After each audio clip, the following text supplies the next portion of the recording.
This video is a wonder box. Basically, you get to wonder as you go through the video about all the things in the box and ask wondering questions. You can wonder about what is said in the video. You can wonder about why something appears the way it appears. Feel free to say out loud what you wonder about, and see if you have answers to some of those wondering questions as well. There are 4 messages inside this wonder box. They are from children of different eras and different parts of the world. They all had something to say that grown-ups needed to hear. The children that wrote these messages don't use the words "I love you" in their messages. That is not that they don't love us all. It is because of their love and their compassion for the world that they did something to make themselves heard. I wonder who these young people are. See if you know. Once upon a time, a young girl wrote a letter. She said, "I am 10 years old. Congratulations on your new job. I have been worrying about Russia and the United States getting into a nuclear war. Are you going to vote to have a war or not? If you aren't, please tell me how you are going to help to not have a war." This question you do not have to answer, but I would like to know why you want to conquer the world, or at least our country. God made the world for us to live together in peace, not to fight. Do you have any guesses who wrote this? Why they would have written this? And how do you feel about what this young girl wrote?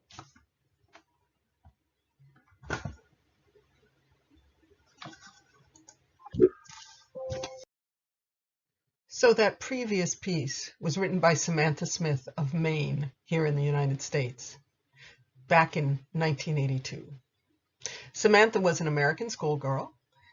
She wrote this letter to the leader of the Soviet Union, Yuri, asking why relations between the U.S. and the Soviet Union were so tense. Her letter was published in a publication called Pravda, and later Andropov replied. Smith was also invited to visit the Soviet Union, which she did. The visit was followed with great interest by the international press, the newspapers and television shows. Smith said she found Russians to be just like us. In 1983, she also visited Japan, acting as America's youngest ambassador. Ask your folks, if you don't already know, where the Soviet Union is, or more appropriately, where it was, as that part of the world no longer exists as the Soviet Union. So once upon a time, a 15-year-old girl wrote in her diary. In case you don't know what a diary is, it's a journal that you keep with your thoughts. She wrote, "It's difficult in times like these. Ideals, dreams, and cherished hopes rise within us, only to be crushed by grim reality. It's a wonder I haven't abandoned all my ideals. They seem so absurd and impractical, yet I cling to them because I still believe, in spite of everything, that people are truly good at heart." Amsterdam, 1944. I wonder who wrote this. It's possible you've already learned something about this young woman.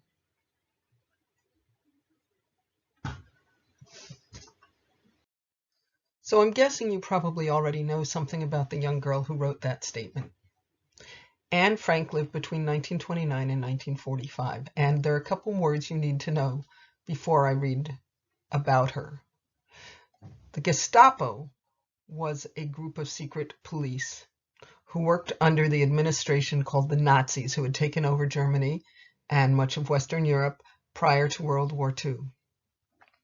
The goal of the Nazis included getting rid of, destroying groups of people that they didn't think should live. And some of those people were Jewish people. A lot of Jewish people. The Gestapo were responsible for moving those people into something called concentration camps during World War II. You need to know that these people don't exist as they did then. And it is our goal to keep this kind of world from happening again. While hiding from the Gestapo in the Netherlands during the Nazi occupation, Anne Frank kept a diary of her experiences as a young Jewish girl. She died in Bergen-Belsen concentration camp in 1945. However, at the end of the war, her diaries were published by her father, Otto Frank, as The Diary of Anne Frank. And it became an international bestseller and helped give a young person's perspective on the Holocaust statistics, in which 6 million Jews and millions of other people were killed. Anne Frank wrote this piece while she was in hiding in an attic in Amsterdam.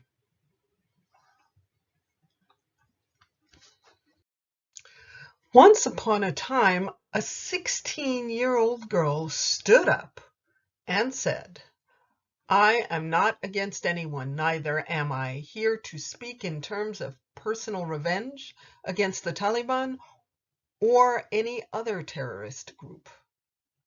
I'm here to speak up for the right of education for every child. I want education for the sons and daughters of the Taliban and all terrorists and extremists."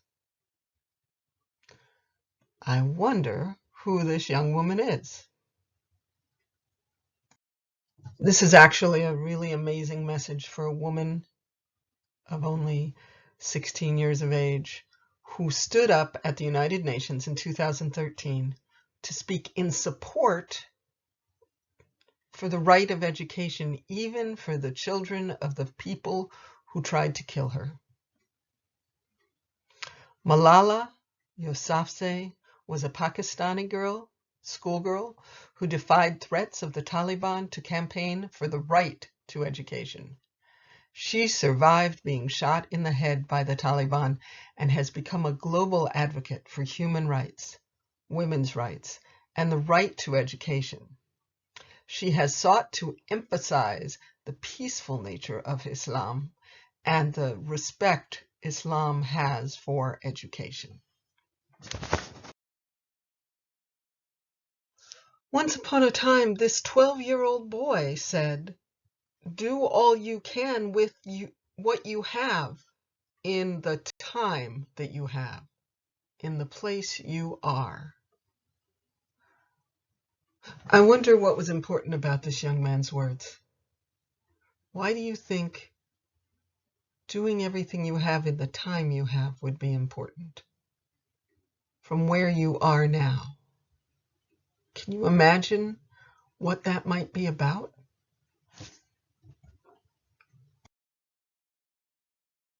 So Nkosi Johnson of South Africa was speaking to the International AIDS Conference in Durban, South Africa.